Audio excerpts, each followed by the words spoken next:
Welcome to the Midlife Midsters podcast, your podcast for inspiration on being bold and saying yes to making the most of midlife. So here we are with the second episode of our third season. Can you guys believe it? No, it's exciting. It's kind of amazing. I thought maybe we could start out I'm curious what everybody's been doing since we wrapped up season 2, and we're taking a little break before starting season 3. Anybody doing anything bold and adventurous or fun? I've had a couple things. Tell us. I started a new company, and my daughter graduated from college and has a job, which I'm really excited about. How about you, Marianne? Been doing a little bit of travel. Went to Portland, Maine, getting ready to go to Florida because my oldest son is graduating from law school, which is exciting. Yay. And I've always loved health and fitness, and I've always worked out, and you guys know. But I started CrossFit, so I'm very proud of that. I was always intimidated by it, and I knew somebody that does CrossFit, kind of inspired me, so I got in the gym. Good for you. Yeah, it's great. My latest adventure is not physical, I have to admit, but because I moved and I walking the dog every day. I met this lovely woman that lives in the building. She actually right down the hall from me. And she sort of randomly asked, "Do you crochet?" I was like, as a matter of fact, I do. So we've started a crochet club. We call it fun. Crochet and Conversation. And like roughly once a month, we get together and sit and talk and crochet together. It's kind of like an old sewing circle, but it's very fun. That sounds might fun. grow. You might end up being more than 2 at some point. And it's just kind of nice to get to know other people in the building. So it has kind of a purpose. And then, of course, I've been doing my Italian lessons.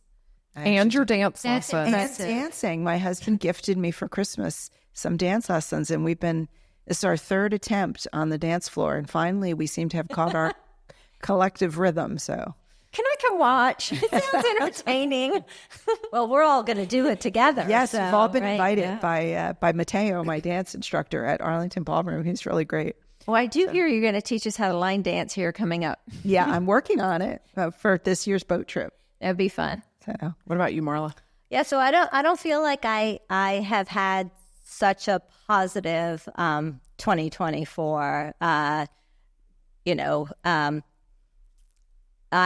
had, and some of you, I think you know this, I've had a lot of people in my circle who have had a lot of health challenges and personal challenges, and I kind of looked at the last few months, and actually really starting in January, realizing that 2024 I've called the year of being there, and that, and this gets a little into this concept of a pause, but I needed to take a pause to figure out how I needed to continue to connect with people and to be there for the people who are in my life who needed my support or friendship or time.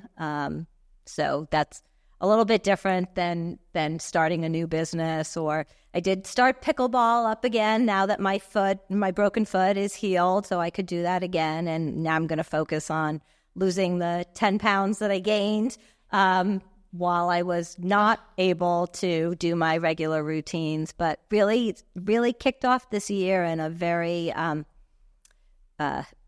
introspective and an emotional way, to the point where I actually had forgotten about some of the challenges that people faced that I had shared with people, and they're like, "Oh, well, what about that, your friend who died?" And I was like, "Who?" And I was like, "Oh, yeah."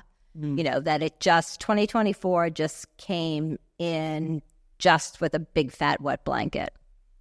Well, we were talking today, and you touched a little bit about this, on this idea of pause. And for our first episode of this season, we had a terrific interview with Suzanne Roski, who wrote a book about taking an adult gap year. And that sort of triggered this thought that we would have a conversation around other ways to take a pause in your life, maybe not a gap year, Right. but another way to sort of pause and reflect and think about where you are and where you want to go. And really, this time of life is kind of perfect for that. On the earlier side of the midster age timeline, taking a pause can be really effective in choosing where you want to go in the sort of second half of your career life. And then for those of us who are further along on the timeline and looking ahead to not having a career life, it's a good opportunity to sort of stop and think about what the value system is that's going to carry through into the post-work life. So I thought that's what we would talk a little bit about today. I think it'll be a good discussion. I know Carmen has some things to say. You want to start us off? Sure. So listening to Suzanne, I was having flashbacks. I think I have PTSD. When I changed my career similar to her, after a long executive career, I was in absolute complete burnout. And one of the stories that comes to mind, which should have told me that I was burned out, but I kept at it for another 3 or 4 years. I will never forget this. One night, the kids had gone to bed and my husband wanted to have sex. And I was like, well, okay, but only if afterward I can get up and go finish this PowerPoint. I thought to myself, What's the subject of the PowerPoint? I mean, I just remember like when I finally quit my job, I was like, what was I thinking? That's insane. Like, who does that? But I think it's more common than people. You weren't enjoying life at the time. Oh my God, was I not enjoying or life? You would not have gone and done that. No, I was not enjoying life. And I hate PowerPoint. I absolutely hate it. Yeah. But you had too much that's pressure. a wake-up You had call. too much pressure that was hanging over you. Yeah, but a lot of it was that's true. There was a ton of external pressure, but a lot of it was also self-imposed. I've always been a high achiever. I've always done, what I'm supposed to do. And then it was sort of like, it just becomes this self-perpetuating sort of mess until you figure out like, wow, this is really not serving me or anybody around me. And I really related to, I just remember when I finally quit my job and started my own company, as the months went on, I got nicer and nicer and nicer and so much easier to live with because I was stretched so thin that if anything went wrong in my day, if there was traffic, if the air conditioner went down, it was like it blew up everything.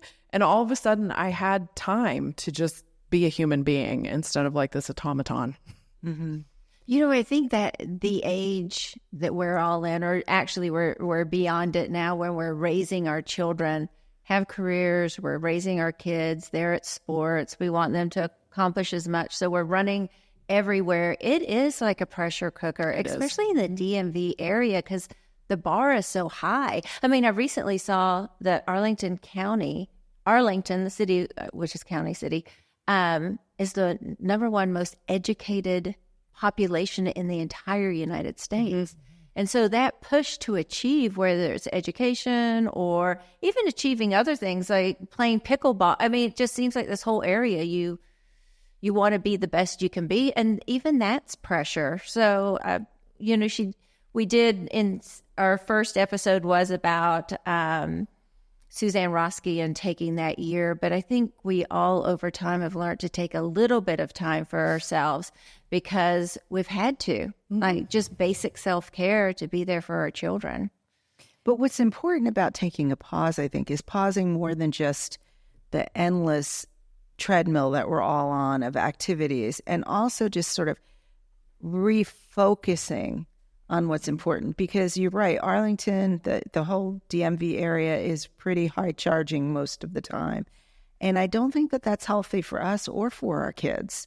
And yet it's almost impossible to step away from it. It's a conversation we have a lot at church. Carmen and I go to the same church. And like the youth group, I was the youth group leader for several years. And it's really, really hard to get kids to come to youth activities because they have baseball, they have soccer, they have lacrosse, they have debate team, they have swimming, they have this, they have music lessons. They have a million things that are all programmed for them to do. And they're wonderful things for them to do. But it becomes work. So these kids aren't actually living, they're working. And it's that endless treadmill, like how do you pause that and get off? It's hard because you feel like it's going to keep going without you. And where will you be when everyone else continues to move ahead? Yeah. I hadn't thought about it this way until we said, let's talk about taking a pause. And so I realized that I had a forced pause.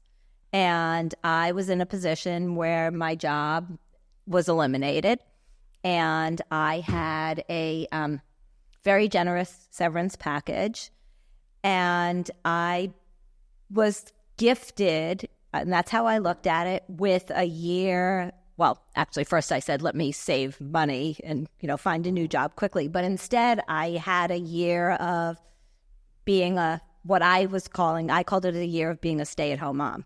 And the reason I looked at it that way was my kids were, I guess, like 9 and 11. And I remember people asking, if you didn't have to work, would you?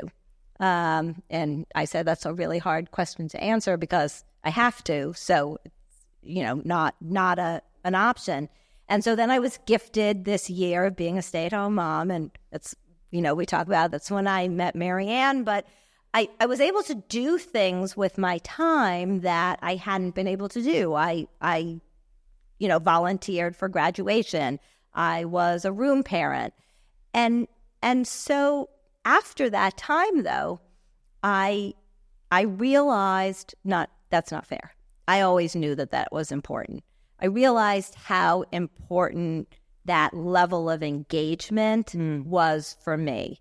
And so I figured out how to work full time and still be involved in different ways, whether it was being a co-room parent with somebody else who worked full time, or it was being on the board at the temple or on the board of the crew team. That those things were so important, back to what we talk about, what drains you and what fuels you. That level of engagement on behalf of my family, on behalf of my community, so fueled me, but I didn't think about it at the time as something coming out of that year of freedom or dramatic change until like 2 days ago. It is that mental space, that capacity that slowing down or pausing gives us. We do really get to know ourselves and what is important. We are able to kind of realign what's important to us. But it's a break. It's a break. And I think that's, like a pause or a break, a gap year. A gap is a big thing, right? And a pause is smaller. Right. It reminds me of when we talked to Martha Van Enthoven, and she was talking about sort of I'm going to give her words she didn't quite have, but the idea was there. It's sort of the power of boredom. Like if we don't give ourselves the chance to be bored and sort of stop all the commotion that happens in our lives, we don't really see where we are and where we could be going. We just keep going on the same path. And finding the strength, because I think it takes strength to be bored and to disconnect, not just for ourselves, but for our families. That's really tough, but so important. Yeah, or to read a book sitting in a chair as opposed to reading a book or listening to a book while you're on the treadmill. Right. Marianne, tell us a little bit about how, because you were a nurse during COVID, and I live across the street from Marianne, and all of us were working from home, but Marianne was in the quote office, and I know it was very stressful. Tell us about how you decided to change gears. Sure. And I walked with you guys a lot. Yeah. Whenever I had time off, I tried to do that. 7 miles a day when we had the chance. I know a lot of people actually they were remote, so they were taking time for themselves. And it's like the whole neighborhood was talking about all the next Netflix shows and everything they were streaming and downloading. And I think I was not, obviously. I don't think that I know I was not working a lot of hours. The emotional weight of it, especially at the beginning, was very hard, for sure. So it was 2 years of it. I was lucky enough I was able to do some of it from home and some in the office. We started out in the office, but I was doing a lot of contact tracing, which was hard because we lost a lot of people at the beginning. So the grief of talking to somebody and we would follow up, and 5 days later, a nurse is answering the phone or a family member and they didn't make it. So there was a lot of weight, a lot of emotional weight. I was lucky enough that I had put a lot of years into the government Arlington County as a public health nurse, that I could take an early out. And I just knew when I had to walk away. I just knew that I needed to do this for myself. I was lucky enough also that my children were adults, young adults who are both in law school, and actually living a great life remotely out on the Chesapeake Bay, doing all their work. So I didn't have to worry about them, which was wonderful. My husband was working from home. No one was coming in the office, so he would at times. But he also was like, Marianne, you don't have to do this anymore. It was just too much.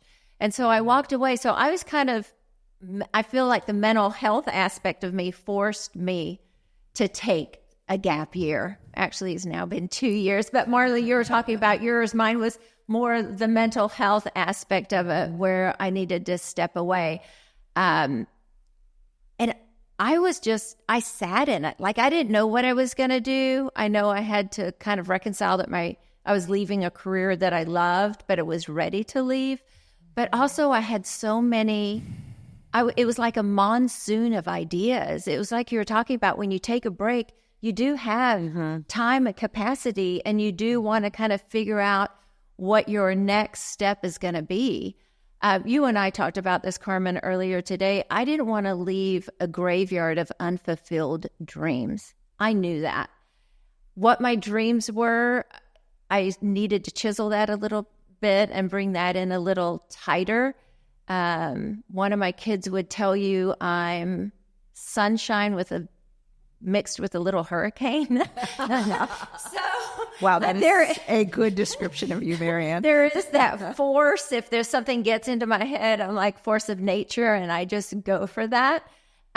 So I didn't want to jump into anything impulsive, but the gap time has been great for me. I've always been one that has enjoyed adventure as a child. And I know we talked about ourselves in an episode, and everybody else was playing Barbies and all of that. And I was Grizzly Adams taking my peanut butter, going out to the woods. So I knew I was going to do something adventurous, but I feel like I got my mental health back on track. And it's not until you have that time that you even realize that you were a little far gone, in some way. You weren't treating yourself the way you should, or being there for your family in the way that you needed to. But thanks for asking about that. I have always loved severe weather events. I love, and it doesn't happen that often in Arlington, Virginia, but it does happen. Yep. We have had some major snowstorms over the past 25 years where the power's gone out and you can't really go anywhere. We've had a couple of hurricanes come through.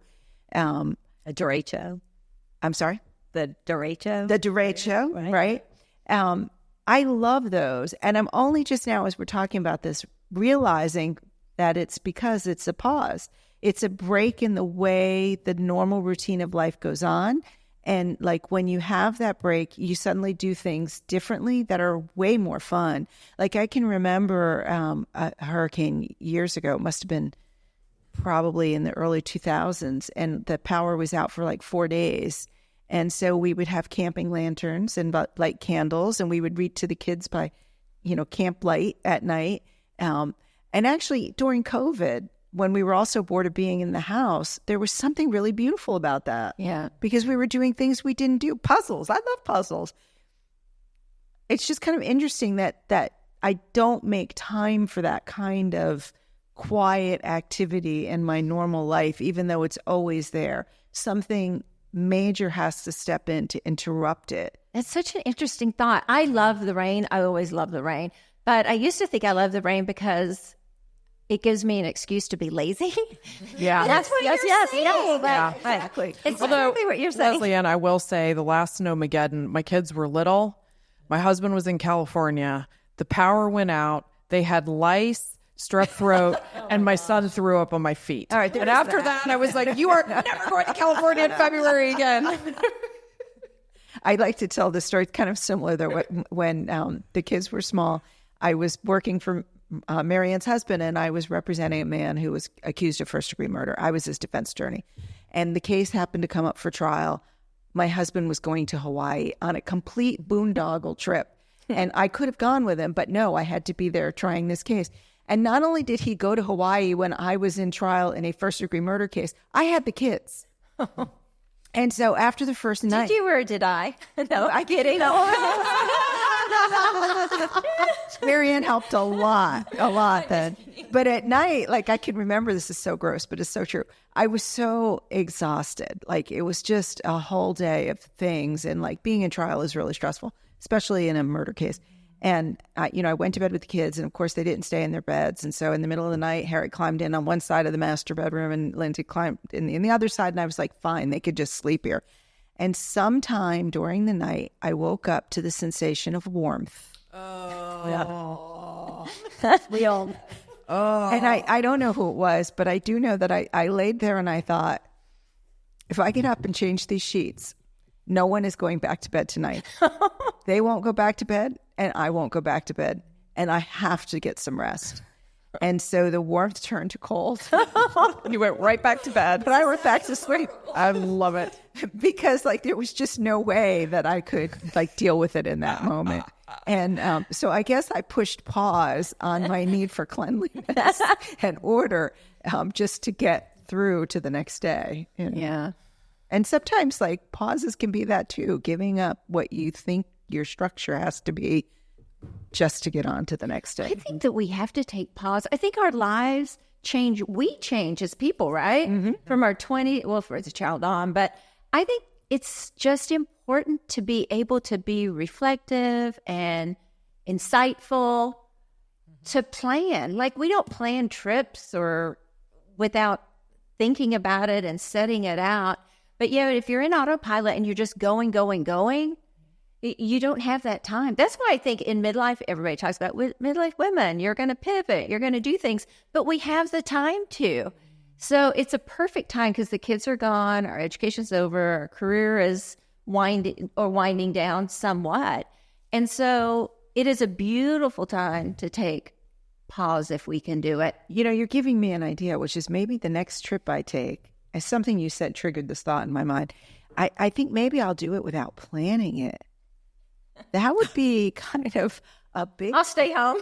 No, because I approach vacations the way I approach everything in my life. It's got to be organized. I mean, I make dinner reservations in advance, and we have the day planned out, and we know where we're staying, and I budgeted out exactly how much we're going to spend. I include the conversion rate when we go to Europe.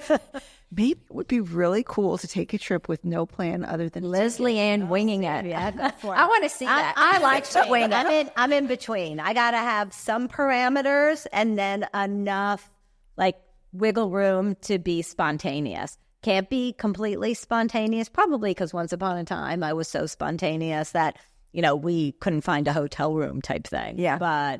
But you did. You survived it. And exactly. That's the key to the spontaneity. But for me, I need both. I need some parameters. I can't do every moment, but I need some anchors. But at the same time, when you're talking about structure or pauses, I've noticed in times when I had plans to do something that for whatever reason, right, you lost the power, my dog got sick, and so my Mother's Day plans kind of went up in the air because I needed to stay home and take care of the dog. And then suddenly you have this day that you fill. It's that spontaneity piece, right? So I gardened all day, and so how do you take advantage of, like you said, creating those pauses, right? Creating that time to think or to take advantage when you have that unexpected change in plans or that unexpected, again, a pause to me is like a blank slate too, right? Mm-hmm. Mm-hmm. Well, it's a time to be creative. The creativity juices, I think, come out.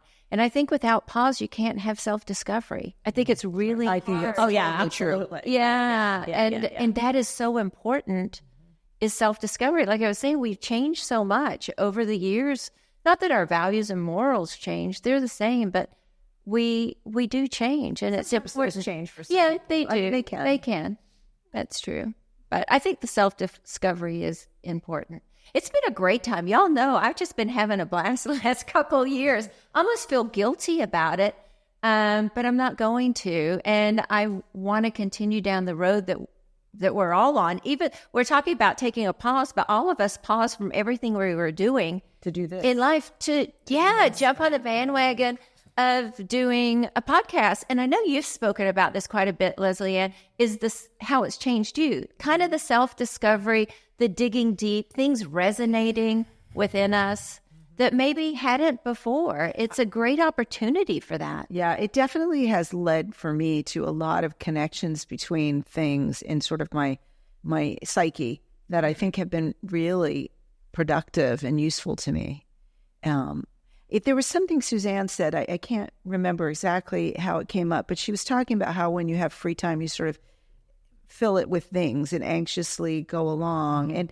And that's where I think I have found there has been some change, because I'm more reflective now about what are we doing with our life? How am I boldly living my life? And what's really important to me in my life? And so when those moments come up, instead of filling them with the usual filler, right? Right. I try to find something more nutritious to put into my mind. Like gardening. Like gardening. One of the things that she said, and I think it's important to put out there, without turning this into a therapy session, but I do think it's something that I think will resonate with our listeners, is I didn't realize how miserable I was on the inside and how disengaged I was. And I think that all of us at some point, and miserable, it might be very extreme, right? And I think in her case, she really was miserable, and she did talk about some things. But that, being on the treadmill or the, hamster wheel, as we used to call it, but, or you had such a commitment to the county that you couldn't do anything other than just continue to power through. But how do we tap into that, right? If you're in therapy, you're tapping into, how you're feeling. But if you're not, how many people are in relationships, in jobs, who, you've been fed this is the life, this is, what, I won't use the P word again. But to really take that time and to say, okay, you know what, I need to own up to the reality of how I'm feeling, and then begin to explore what kinds of changes you're going to make, whether it's a gap year or starting a new business, or, stepping away from being a public health nurse, or I think you were talking about, just scaling back. After my gap year, my forced gap year, I took a job and worked part-time. Not when my kids were little ones, when they were in middle school and into high school. So really thinking about, what are those things that we can change to get us out of those funks, or even, in Suzanne's case, I think more extreme than a funk. Listening to you, I'm thinking about there are people, and I've probably done this in some part of my life, just sleepwalking through your life, or you're a passenger, in your own life, and just taking control of that. But again, I don't think that you can really think about that unless you do learn to step back, take a moment, take a pause, take a gap. And it's because we do measure ourselves by external measurements of what it means to be a successful person, or a well-rounded person, or whatever it is we think we want to be. And we don't look enough internally to figure out actually what those terms mean for us. And, that's a harder process, because it means marching to the beat of a different drum, right? And that's really hard. Right. You see everyone else doing things. It's FOMO, right? Is it FOMO? Fear of missing out. Right. We all kind of have that in the back of our heads. And I think the interesting thing about taking a pause is maybe to take a pause to embrace that actually it's okay to miss out. It's okay to let other people continue on the path they're on, and maybe step back from it a little bit. Oh, there's a new one now. What is it? Oh, I'm gonna have to look it up on my phone, because I won't remember. Or we'll have to put it in the notes afterwards. But it's the opposite of FOMO. Oh. It's like the fear of not giving yourself the time, or something like that. Interesting. Yeah. So for me, it's a little bit different. And all of you know this. I did not work in corporate America, and career was never important to me. A means to an end basically. I wanted to find my life partner, have babies, and bake cookies, basically. So I didn't feel like I needed to step away, or I was not going to meet a bar career-wise for myself. But what I did find out was during taking time and gap time is where I found I needed to do more or have a higher bar is community involvement. I've always done some community involvement. As y'all know, we do a lot of it together. But I think for me, talking about a gap year, that's something I took away that really is rewarding to me, that I think is important. So when realigning on what we want to do in the future, yes, I want to take time for myself and enjoy a lot of adventure. But I feel, as I know all of you, we're all very involved in our community, how important that is as well. So, and I think that it gives you a different perspective about yourself and the people around you as well. That's super rewarding. And no matter who in our community, no matter socioeconomically, everybody can put a little time in. And actually, it is kind of a gap because you're leaving what you know in your own home, your own socioeconomic community, and delivering services or doing something in another one, in another type of community. And I think it was a gap for me even doing that. Does that make sense? Yeah, it totally does. I don't know if I'm articulating it right. No, I think you are. So I think anyone listening to this, just taking some time to find themselves, taking a gap, whether they're sitting on the couch or whether they're doing an adventure, but I would also definitely advise them to look at community work as well. So I've been forced into a number of pauses this year and am extraordinarily uncomfortable with all of them. First is my children leaving home is much more impactful than I realized that it would be. Not because I really miss them on a daily basis. It's appropriate and normal for them to go off. I wouldn't want it any other way, but it's very disorienting to not have your kids at home anymore. I think y'all know this. My father's in hospice. That has forced a whole lot of confrontation of, all sorts of things. And then the ending of a business and the beginning of another one. And I've found it to be, I have a lot of time to think, and it's not pleasant. Like, I'm not going to pretend like sometimes I keep thinking to myself, I hope I'm a chrysalis and I'm turning into a butterfly. But there are days when I'm like, I just feel like a caterpillar and I'm going to get squished by the world. But one of the things that has been interesting has been, I am super energized about my profession. And I think I want to go harder than I ever have before, but in a completely different way because it's not for somebody else anymore. But I'm ready to put the pedal to the metal. I'm like, my kids are finally gone. It's my turn. I can do what I want to do. My husband's supportive of it.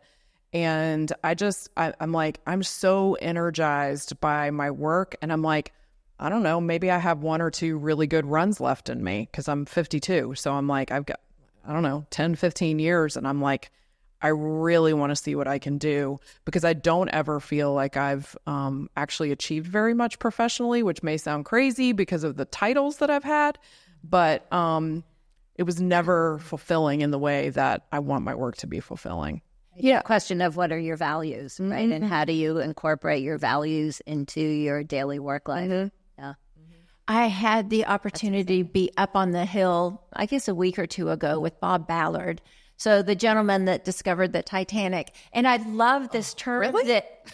I love this. Of course. Throw this out here. Yeah, I was on the hill with Bob Ballard who discovered the Titanic. But he was talking, so I was asking him about his Navy career and the retirement of that. And he used this term or analogy that I just loved. He was like, well, in car races, they run their car and then they come to the garage and they get retired. He goes, I never retired. I just retired. I got new tires for my next leg. That's my man. You made me think of that when you were saying that. That's so I love that. So I feel like I retired as a public health nurse, but I just got retired. I like you that. got your Pirellis. Oh, I did. I will tell one strictly gap pause kind of story and what it meant, because it's kind of interesting. And it touches also, I think, on something Suzanne said. It's about meditation. And I did a silent retreat a number of years ago. There's a Episcopal monastery. Episcopalians have monasteries. People who knew that. There's an Episcopal monastery in Cambridge, Massachusetts, and our church for a while had a connection there. And so we would do these silent retreats. And so we went up there, and it was a 5-day silent retreat. And it was silent. Like, these monks live there, and they take a vow of silence. And when you're there, you're expected to respect that. So you're not allowed to speak at all in the building. And they tell you can leave during the day if you want, but they ask that you leave and return intentionally. So if you leave with a place in mind that you're going, the amount of time you're going to be gone, and return at the correct time in the right mindset to re-enter the community. And they ask that you not leave for more than like 90 minutes at any one time. And so you are in silence. And it was very interesting because you're communicating with other people, but you're not talking, right? We would eat at these big communal tables all together. So you're just with your thoughts all the time. And on the last day we were there, day number 5, we had one of the brothers was our spiritual leader, and he was allowed to talk to us for a few minutes every day just to kind of set the tone and make sure we were doing okay. So the last night we were there, we were having a joint meditation session. And they had put various things in the room that you could look at if you wanted to fix your attention on something while you were meditating. And there were cushions on the floor, and there were some chairs, and like you could just kind of find your space in this room. And we were going to meditate for an hour, which is an awfully long time. And when we sat down, Brother Bruce came in, and he said, "I'll be coming around the room and giving tissues to everyone if you need them." And I remember thinking, tissues? Like, what does he think is going to happen in here? And 15 minutes into this hour-long meditation, I was bawling like a baby. I went through the entire box of tissues. And I can't sitting here now tell you what I cried about, but the power of having time and space alone with my own self was unbelievable. I mean, it was deeply, deeply moving. And I know I came back a different person. But I can't say it was because of this or that. It was really just because I felt for that time I had truly connected with myself, So I highly recommend that. If you ever get an opportunity to do a silent retreat for any length of time, you should do it. And end it with a meditation and bring tissues. Because you will need them. I don't think I could be silent. I'd try. It's actually easier than you think. Yeah. In some ways. How long was it? We were there 5 days, right? We went Wednesday, Thursday, Friday, Saturday, Sunday. Yeah, 5 days. We're talking about taking time and gap minutes and all of that, breaks. I have to say, when I have the opportunity to do that, and I have had an opportunity to do a lot of that, I just want you 3 to know that in those times when I'm realigning who I want to be and my values, you 3 have inspired me so much in different ways. Really? Yes. Oh my, your lust for life? Jesus.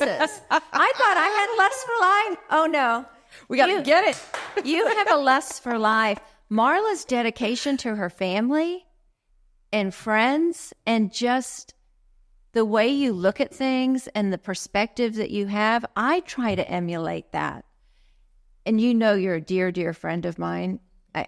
The way you treat your kids and the way that you treat others is just beyond what most people do. And so when I am taking this time and trying to figure out, I want you to know that you're with me in those decisions because you've inspired me so much. I think that's what's been so fun. I mean, I've been y'all's friends for years, but when we do the podcast, we have a little more time, with each other and see other aspects of ourselves as well in each other. And I just love that. And anyway, even though we're all alike in a lot of ways, we're also very different in some core ways. And I think that that's kind of a beautiful thing, is just to see different dimensions in your friends. All right, ladies, on to our next adventures. Yay. And to our listeners, you can find us at www.americanmixers.com. Yep.